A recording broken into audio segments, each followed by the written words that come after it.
بخاطر این یادداشت خودکشیش بوده. چه غم انگیز. خب بلندش کنید. مراقب باشید. تصرف عراق توسط ارتش بریتانیا، زود باشید. نشریه غرب، تصرف عراق توسط ارتش بریتانیا به پایان رسید. خب ساندی میتونه اخبار اسکله رو پوشش بده. مکل آدم به ردکلیف برسه و جانم واسه اینکه خدا ببخشدش کل مقاله اتحادیه ها رو میگیره. هیچ خبر جنجالی وجود نداره. آندر بودم بره جشنواره آب سیاه. اینم از این. میتونید برید.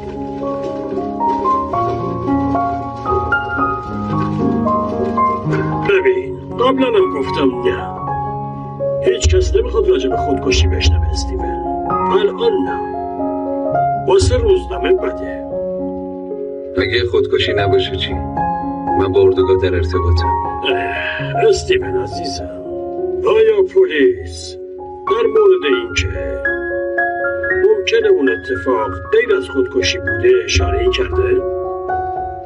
نه. دقیقاً. پس خواهشاً منتظر من نمون که کاری کنم. جنگ فاجعه باره و خیلی ها تو اون دووم نمیارن و الانم آخر خطه. هیچ داستانی وجود نداره. حرفمو واضح گفتم؟ بله. خب ممنون، میتونی بریم.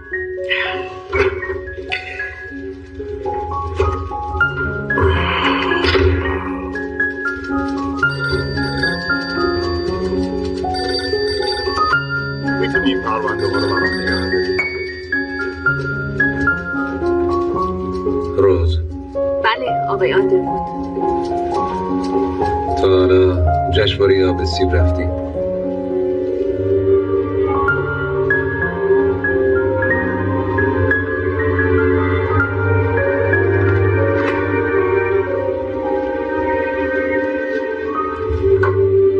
شب بخیر آقای آندرود.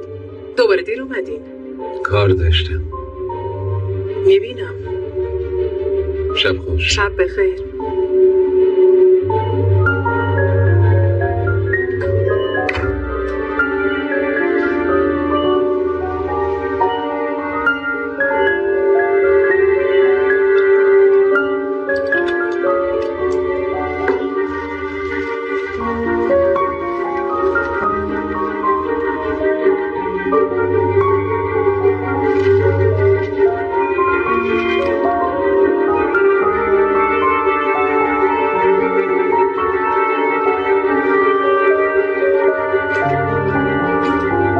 اینکه امسال انتقال محل اسکان لهستانیه داشت زودتر انجام میشد، کشورهای غربی هنوز شاهد رشد خودکشی‌های ملموس‌تری بودند و تمام اونها سربازان جوخه دوم لهستان بودند.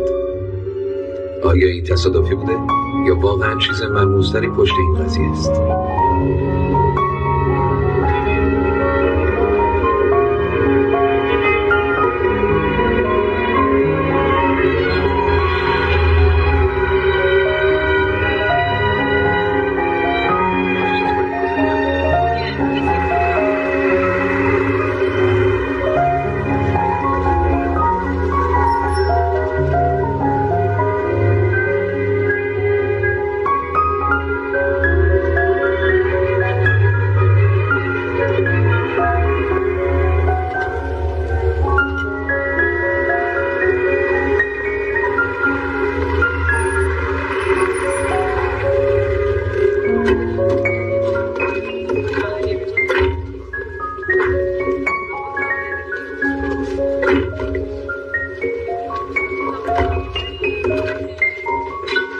میتونم کمکتون کنم؟ اومدم فرمانده. صبح بخیر قربان. صبح بخیر. یه لحظه اجازه بدید. فرمانده، کلونل پتروفسکی همراه 2 نفر از خبرنگاری سول پارک اینجا هستن. وقتی کارمون اینجا تمام شد به رئیس بگو یه فهرست از هر چیزی که خلاصه کردیم 2 تا ازش روی تخته بذاریم. چشم فرمانده. صبح بخیر.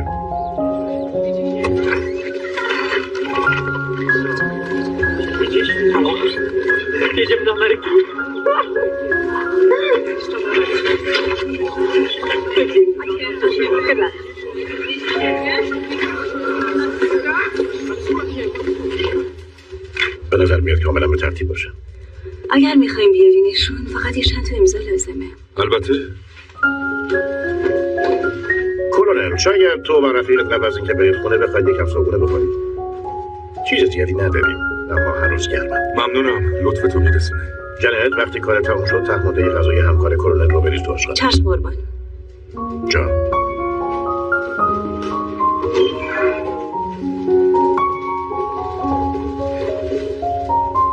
بعداً با حرف میزنم. از این طرف کلونل، من استیون آندربودم، فرمانده برادر منی، روزنامه نگار نشریه غرب. سرهنگ جیموس پتروفسکی، سرهنگ سابق جوخه دوم لهستان، دوباره در حال همکاری با جوخه ها هستم. از دیدنت خوشحال شدم کلونل. منم همینطور آقای آندربود. اجازه هست؟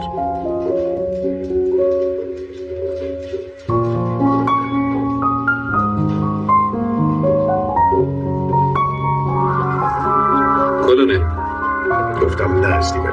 فرمانده، خواهش میکنم بذارید برادرتون بهمون ملحق بشه. دوست داشتم اگه حرفی در مورد خودکشی روز قبل یه لهستانی دارید بهم بگید. ببینم تو کدوم شهر بود؟ توی شهر ساسنوویچ. به نظر زیاد شوکه نشدید کلونل؟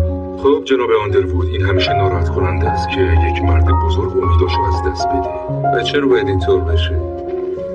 مردایی مثل ساسنوویکس تمام عمرشون رو تو جنگ برای وطنشون میجنگن که الان بخش از اتحاد شوروی شده که اونا رو مثل دشمنان دولت میبینه. اون تازه فهمیده بود که کل خانوادش کشته شده بودن. بس کنید کلونل، ما هیچ مدرکی از این نداریم. براش اونقدر این مسئله واضح بودی که خودشو به خاطرش کشته. و چرا شما اینو باور دارید؟ چون به نظر میاد هممون فراموش کردیم که در سال 39 اتحاد شوروی به لهستان حمله کرد که هم دستاشون هم نازی‌ها بودن و یک هدف مشترک داشتن جناب آندروود، تا لهستان رو از روی نقشه محو کنن و تمدن و همینطور مردمش رو از بین ببرن. وقتی شوروی سال 1944 لهستان رو دوباره اشغال کرد، اونا به نازی‌ها اجازه دادن که قیام مردم رو تو ورشو سرکوب کنن و همه تهدیدا رو بر علیهشون از بین ببرن. این شعارهای آخری مثل انتخابات آزاد تو لهستان هیچ فرقی با نمایش مسخره شوروی نداره. هیچ کدوم از دولت مردای حقیقی لهستان تا الان به لندن تبعید نشدن، ولی به زودی توسط بریتانیا و آمریکا شناسایی میشن و سال قبل نیروهای مسلح لهستانی از نمایش رژه پیروزی حذف شده بودن، طوری که به همدستان استالین بر نخوره. این برای تو چه معنایی داره؟ آیا همه این چیزا خوبه؟ من درک میکنم که جهان از جنگ خسته شده، ما هم خسته شدیم، اما جایی برای ساده لوحی وجود نداره. برادرت هم اینو میدونه. اون هنوزم پرونده های زجرآوری داره و تلاش میکنه تا رفیقای هموطن ما برگردن به لهستان. خیلی خوب میدونیم که اون نمیتونه امنیتشون رو تضمین کنه. هیچ کس مجبور نیست برگرده مگه اینکه خودش بخواد. بله فرمانده، حق با شماست. کلونل بیا، صبحونه از دهن میافته.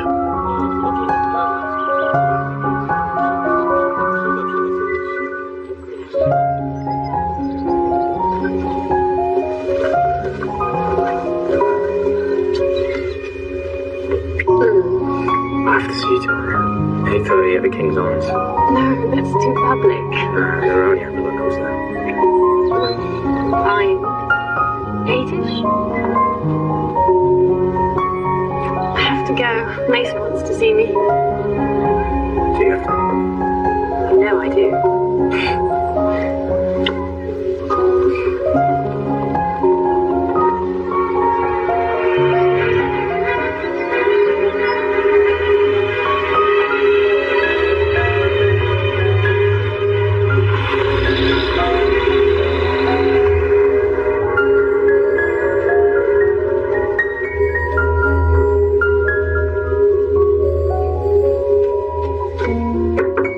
بیا تو. ممنونم استنلی.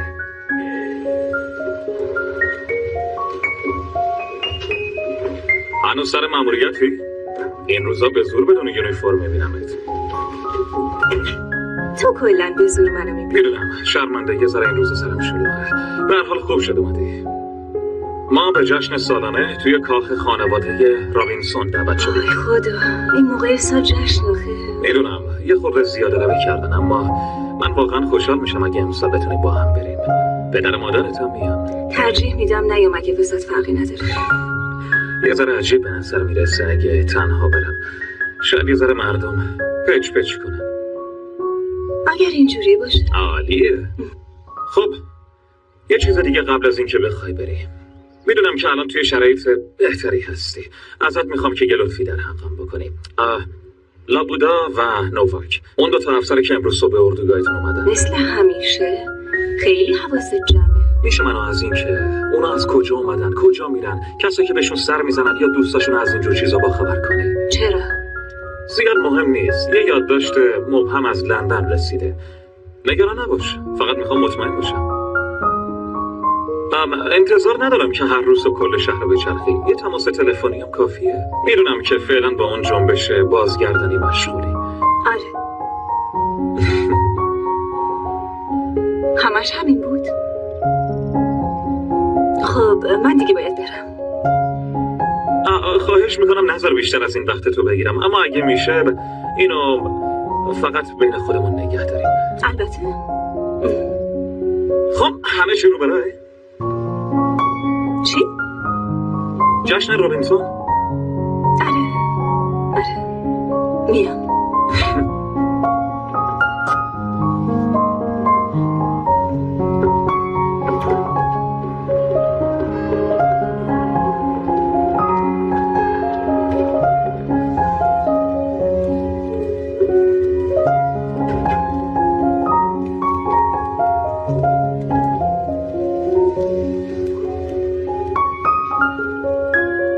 میدونی چرا باید ازدواج کرده؟ استیون اون هیولایی که تو فکر میکنی نیست. پس حق با پدر بود که گفت تو رو به بالاترین پیشنهاد فروخت. اونا واقعا فکر میکردن که شوهر خوبی برای من میشه. اونا فقط بهترین چیزو برای من میخوان.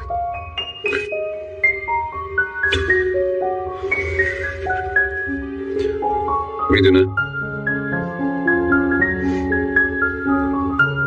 عشق برای اونا ملک ازدواج نیست و من خودم میخواستم باش ازدواج کنم.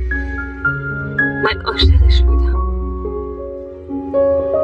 معلومه که اون چیزی که الان میدونم اون موقع نمیتونستم، اما عشق ما الان متفاوته. استیون اون مراقب منه. دروغ میگی. خب پس میخوای من چی کار کنم؟ میخوای شوهرم و کارم و ول کنم، به بچه هم پشت کنم و همینجوری با تو فرار کنم برم لندن؟ این غیر ممکنه. نمیدونم که چقدر به این داستان بزرگت باور دارم، چون اگر چیزی که پتروفسکی میگه حقیقت داشته باشه تو هیچ مدرکی نداری و بدبختانه ماجرای خودکشی و مسکوت میمونه و این داستان ادامه پیدا میکنه و هیچی به هیچی.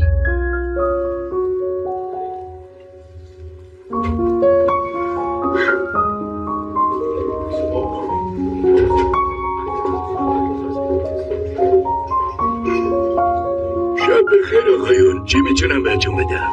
اینا چنده؟ 4 پنی. این یکی چی؟ 3 پنی و نصفی. پس 2 تا قهوه به من بدین لطفا. قهوه مزخرف واسه سربازا. زیاد بهش اهمیت نده، حالش خوب نیست.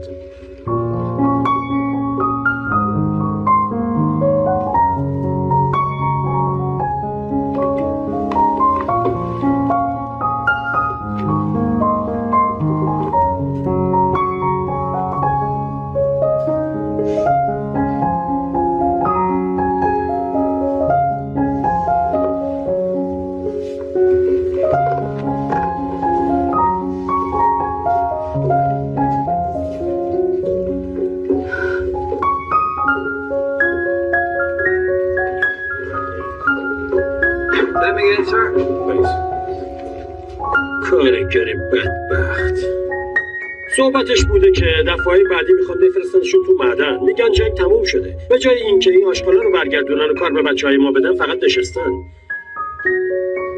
به خاطر این آدماست که ما بیکاریم. خب اینجا نمیتونی خط قرمز رو رد کنی. البته با پارتی بازیایی که دارید میتونید. تو هیچی نمیدونی. کی با تو حرف زد لهستانی آشغال؟ خب آروم باش. شام لهستانی نیستم، روسم. به من چه ربطی داره؟ همتون مثل همین. حالا گم شو بیرون. خیلی خوب آروم باش. برو دیگه. داریم میریم دیگه هم برنگرد. کی میخواین از اینجا بریم؟ باشه بیل، هنوزم اسم من سردر اینجاست.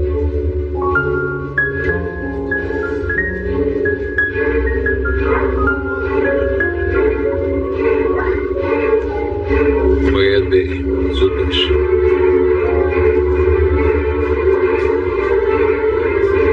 ای آقا نوشیدنیتون چی میشه؟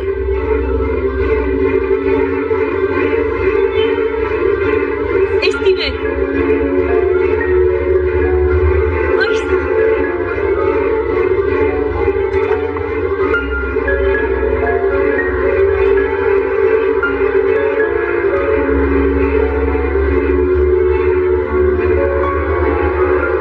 آقای نوواک، منم جانت میشل از اردوگاه. ما باید بریم شرمنده. ببخشید. اون گفت که روسه. من روزنامه نگارم و فقط میخوام چند تا سوال بپرسم. هیچی نگو. نه، شما روسی ولی تظاهر میکنی که لهستانی. چرا؟ آقای نوواک، خواهش میکنم. من تظاهر نمی کنم که کس دیگه ایم. اگه چیزی رو که دیدم تو همی دیدی، اون وقت میفهمیدی. مگه چی دیدی؟ اونا تو رم میکشن همونطور که میخوان منو بکشن. کی میخواد بکشتت؟ همشون میخوان. ولش کن، بریم. استیون خیلی خوب بریم.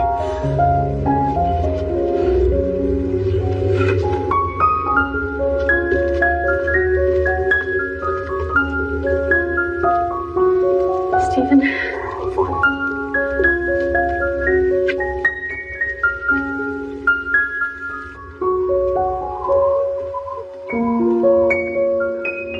خواهش میکنم استیون. چیزی دستش دیدی؟ یادم نمیاد. کلی لباس تنش بود، به زور چیزی معلوم بود. این کارو نکن. تو شنیدی که اون چی گفت؟ فکر نمی‌کنی اگه کسی میخواست اونو بکشه همین الانش هم میکشت؟ نه تا زمانی که شناسایی نشه.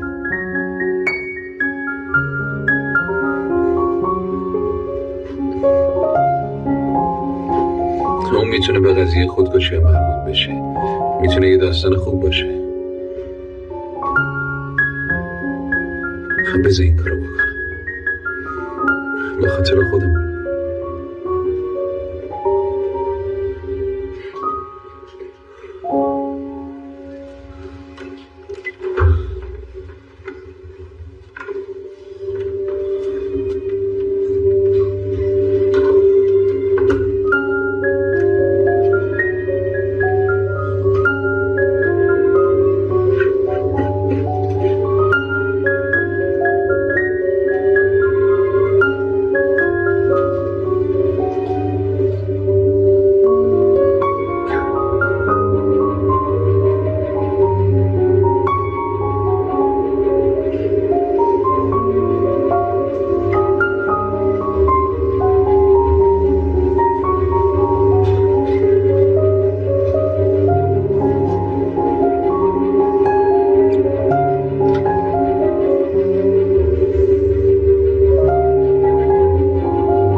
خونه لهستانی.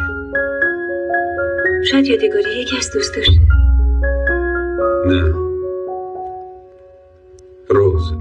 روز میلر، نویسنده دفتر روزنامه. خانوادش لهستانیه. اون میتونه اینو واسم ترجمه کنه. نه، پس اون چی میشه اگه بفهمه این گم شده چی؟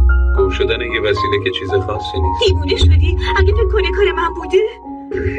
یه مدت جوابشون نده. خیلی خوب. فکر میکردم این قراره به خاطر ما باشه.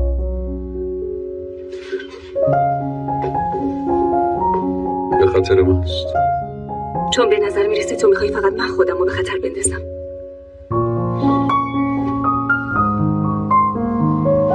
این جعبه رو بده من.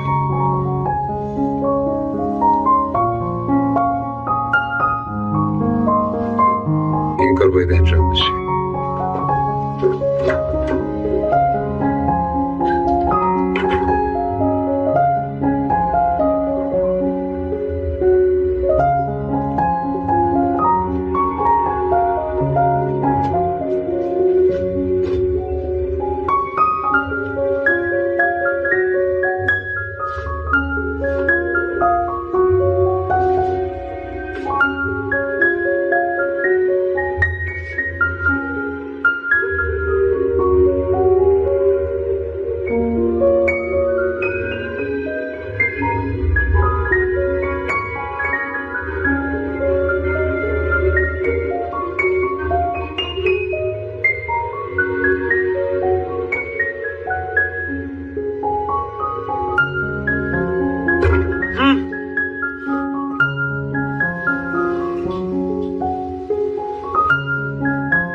آقای آندروود، انجامش دادم.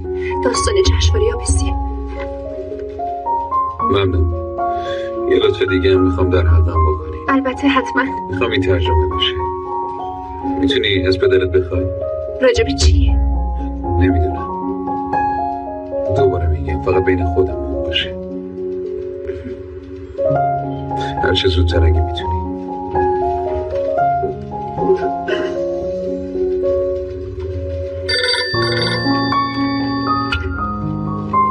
استیون آندروود.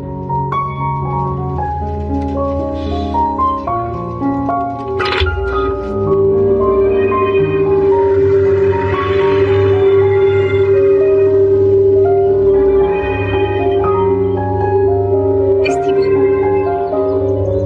اینجا نمیتونن پیداش کنن.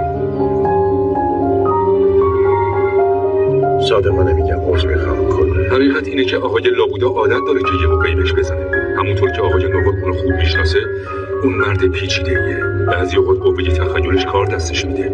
ما پیداش میکنیم.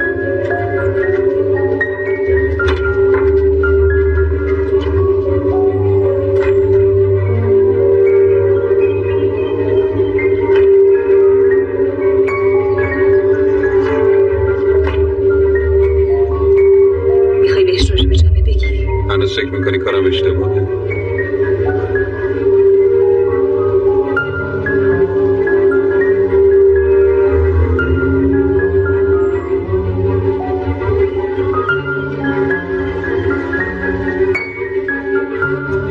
همینجوری که غیبش نزده. حتما لهستانیه دوباره انتقالش دادن. زود پیداش کنید.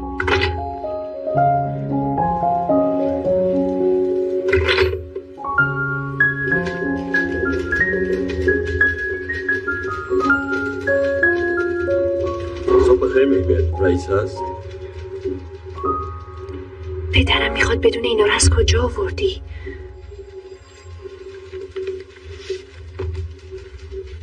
چرا؟ اون گفت اینا به شدت با ارزشن و باید مراقب باشی. ممنون.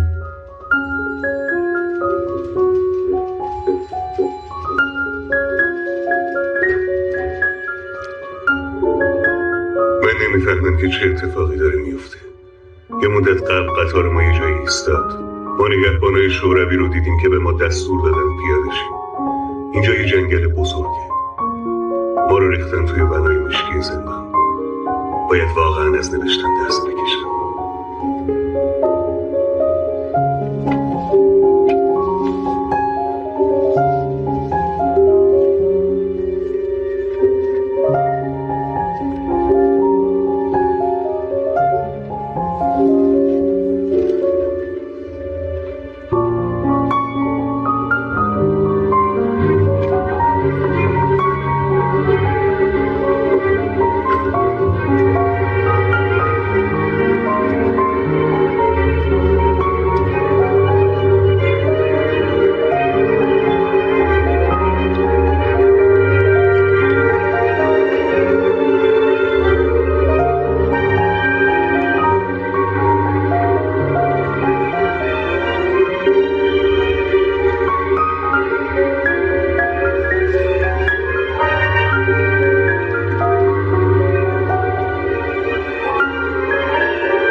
کمکی از دست من برمیاد؟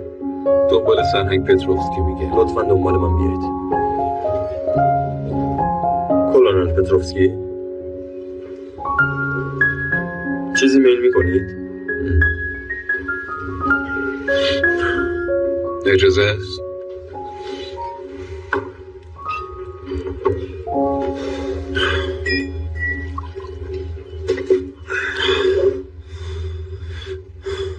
خب بهم بگید چرا یه فرد روز دفترچه یادداشته یه فرد دانشجوی افسری لهستانی رو داره که راجع به زندانیای جنگ در اتحاد شوروی حرف میزنه و چرا فکر میکنه که همه میخوان بکشنش؟ واقعا نمیدونم دارین راجع به چی حرف میزنین آقای آندروود. منو ببخشید، کاری دارم که باید جلد پیش منه. میخوام کمک کنم. نه آقای آندروود، شما یه داستان میخواید. آره یه داستان میخوام. هر کی یه چیزی میخواد. حرفمو باور کن، هیچ کاری نمیتونی بکنی. اگه واقعا میخوای کمک کنی پس جعبه رو بده به من.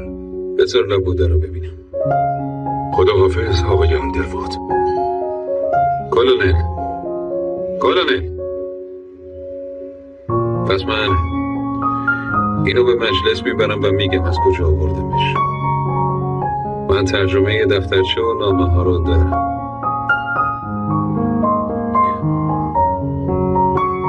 دنبالم بیا.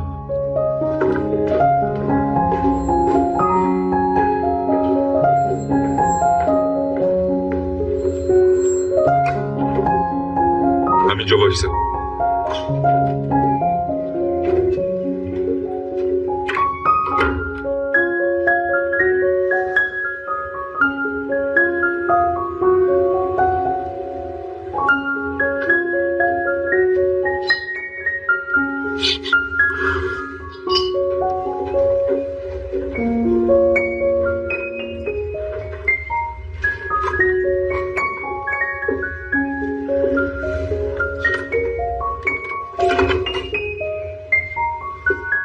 همکارم میبرته تا آقای نوواکو ببینی.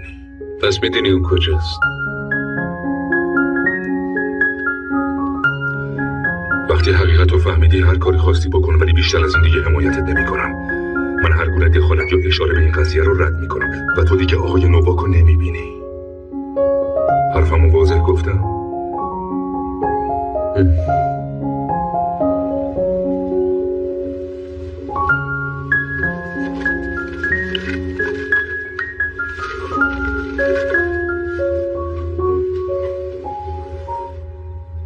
اینجا ساعت 5 میایم اونجا و میباریمت پیشش.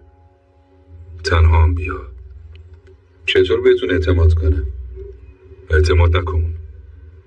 پس اینو میخوام که با لابودا مصاحبه کنم و اونو ضبط کنم. چرا؟ جوابی که دست تو باشه من هیچی ندارم. میتونیم ترتیب اینو بدیم و اگه مشکلی نیست اون ترجمه هارم بده.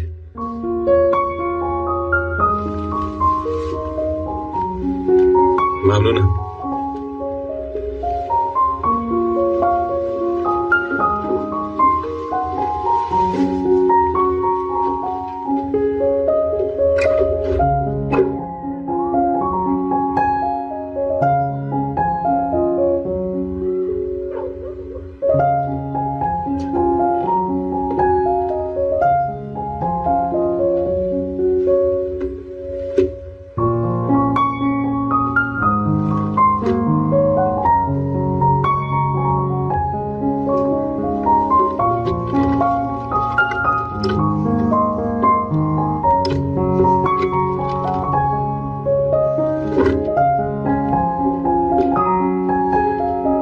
انتظار دارم هزینه خسارتی که وارد شده رو بدی. که این کارو کرد؟ پلیس.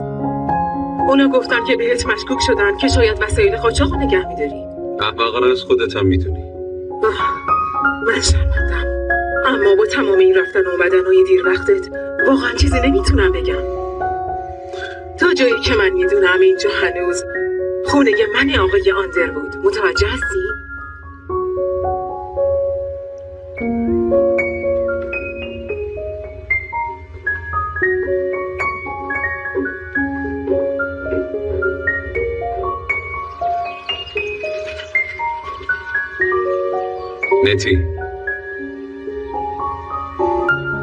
نتی خواهش میکنم. متاسفم. چی شده؟ اونا میخوان جعبه رو ببرن. پس همه چیز تموم میشه. میرم لابودا رو ببینم. میدونیم کجاست؟ پتروفسکی گرفتتش. از کجا میدونی که اون ازت نمیگیرن؟ چون گفتم در صورت مصاحبه جعبه رو بهشون میدم. از کجا میدونی دروغ نمیگن؟ تو واقعا نمیدونی اونا چجور آدمایی هستن؟ باید بفهمم. این جریان هیچ ربطی به تو نداره.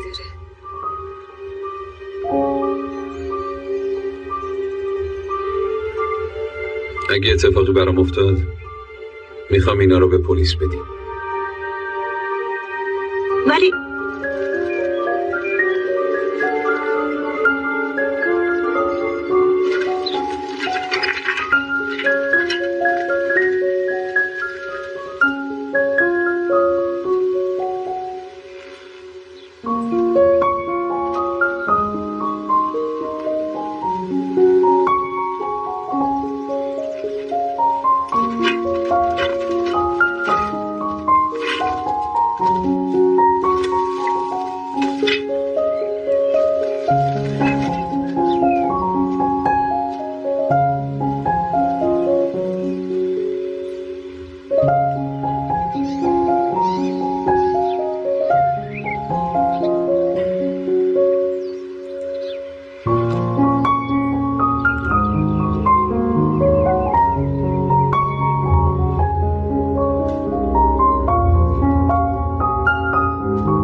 اینجا بمون.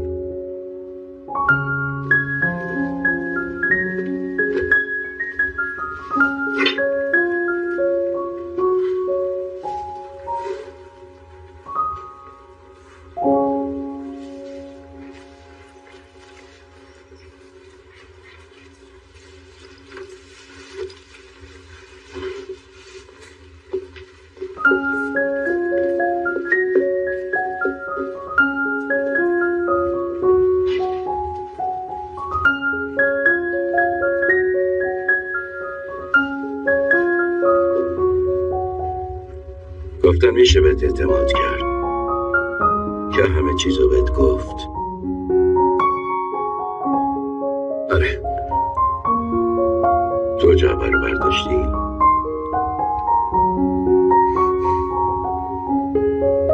چطور به یه دزد اعتماد کنم؟ من قصد آسیب رسوندن نداشتم. توی روزنامت می نویسی؟ هر کاری از دستم بر بیاد انجام میدم. بشین لطفا.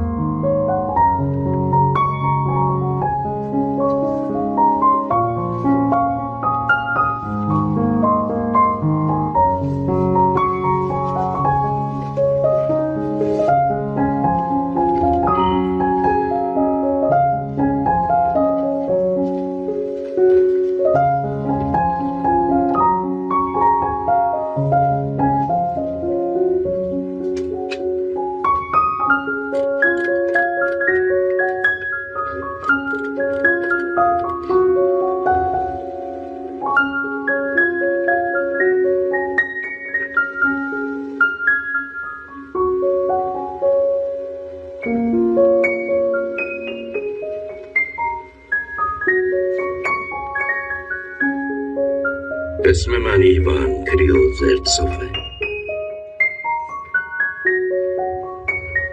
خونم نزدیک اسمولنسکه، یه دهکده کوچیک، نوه بیاتوکی. وقتی اونا اولین بار اومدن من اونجا بودم.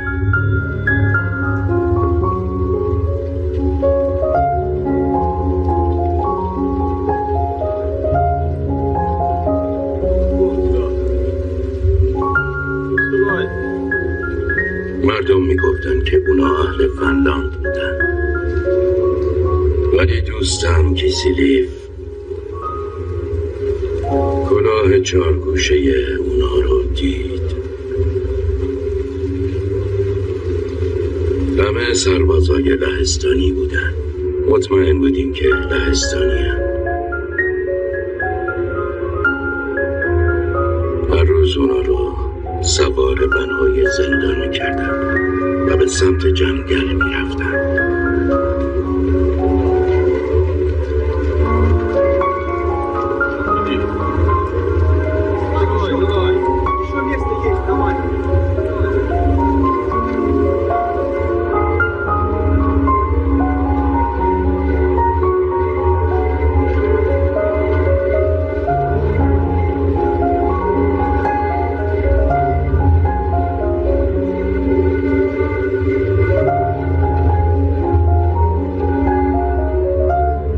توی جنگل بولشویکاس پشت دست اونا رو محکم بستن، تناب به گردنشون انداختن تا اگه تقلا کردن خفه بشن. زنو بزن.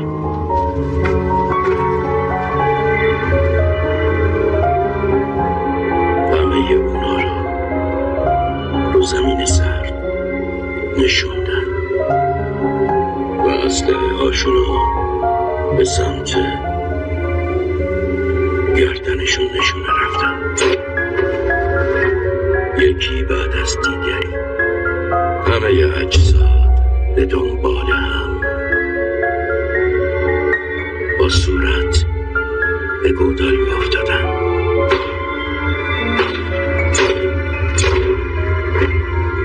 اسلحه ها برای گروه بعدی مسلح می شدن، بارها و بارها، تا وقتی که کار تموم بشه.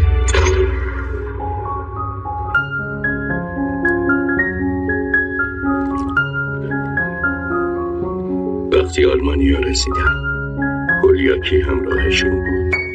زندانیا مسیر رو برای تانکا هموار می‌کردن. اولش آلمانی‌ها متوجه نشدن. فقط پولیاکی دید.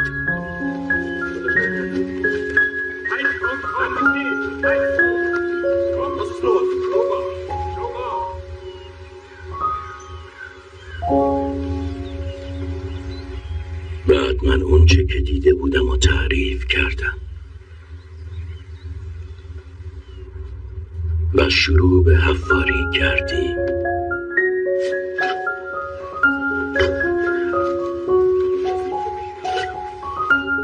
از اجساد اونا کتاب و نامه برمی داشتن. اون سربازا سنی نداشتن.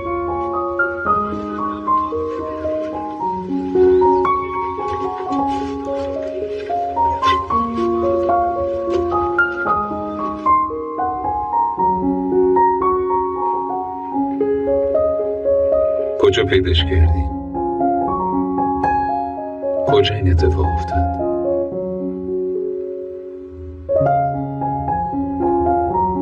جنگل توی کاتین.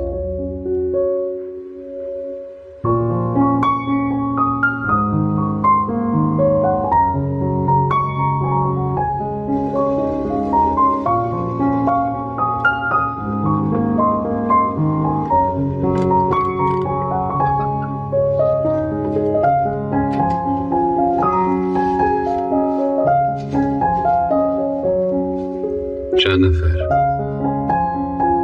تا امروز بیشتر از 4000 جسد.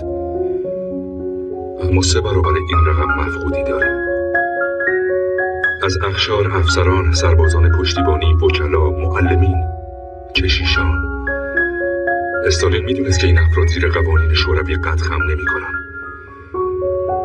و لهستانیان میدونستن که اشغال توسط قدرت بیگانه یعنی چی. اینو بهترین افرادم بودن. تا آخرین قطره برای آزادی می جنگیدن. استالین کشتشون تا لهستان هیچ وقت از خاکستر سر بر نیاره. و بریتانیایی چی؟ اونا خبر داشتن؟ معلومه که خبر داشتن. آمریکا و بریتانیا میخواستن که همه چی تموم بشه. اونا برای ادامه مبارزه با آلمان به ارتش سرخ نیاز داشتن. از اینکه استالین با هیتلر صلح کنه میترسیدن. اما حالا نصف اروپا زیر چکمه های استالینه و کاری ازشون بر نمیاد. و کشور منم اشغال شده و براشون هیچ نقدی به استالین قابل تحمل نیست. مردم من مردم خوبی هستن. باید بدونید که چه اتفاقی افتاد. باید از کشتار آگاه بشید. ما مدرک لازم داریم. خاطرات، نامه ها، مدارکی برای اثبات اینکه کشتار توسط شوروی سال 40 اتفاق افتاد. نه به عقیده عموم که فکر میکنن توسط نازی ها سال 41 بوده.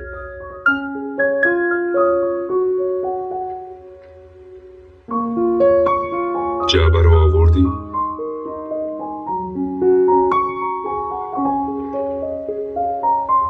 از اتاقم دزدیدنش. آروم باش.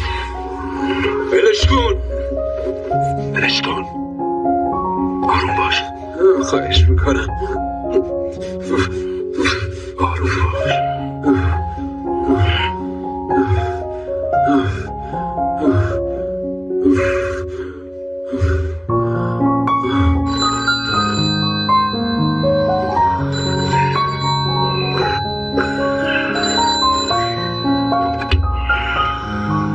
بله. چی؟ الان؟ چرا؟ باشه تا 5 دقیقه میرسم.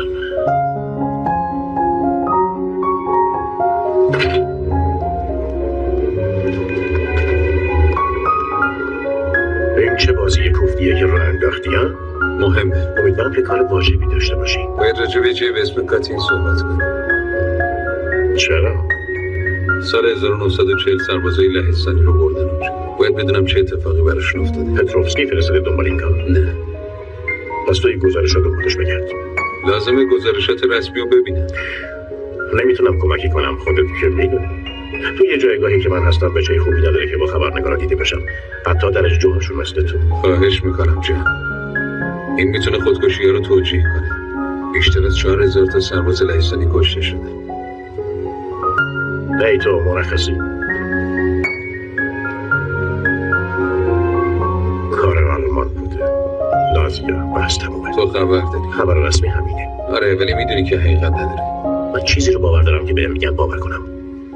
پس خودتو به خواب میزنی تا افسرا فرار کنه. کار من الان اینه. بله برو خونه. تو به جنگ رفتی تا مردم آزاد باشن، تا بتونن راجع به خودشون تصمیم بگیرن. حالا میخوای یه گوشه وایسی و کاری نکنی؟ برو خونه استیون. سعی نکن تظاهر به چیزی کنی که نیستی. قبلا این کارو کردم. تو رفتی جنگ و من موندم. کاری که بهم گفتن انجام دادم. این اولین باریه که به چیزی باور دارم. اینقدر بچه نباش. جنگ تموم شده. واقعا میخوای یکی دیگر را بندازی؟ صرفا برای تسکین غرور خرد شده خودت تو مجبور به خدمت نبودی. شکرگزار باش. نه، حق با توه. من نمیتونستم خدمت کنم به خاطر این.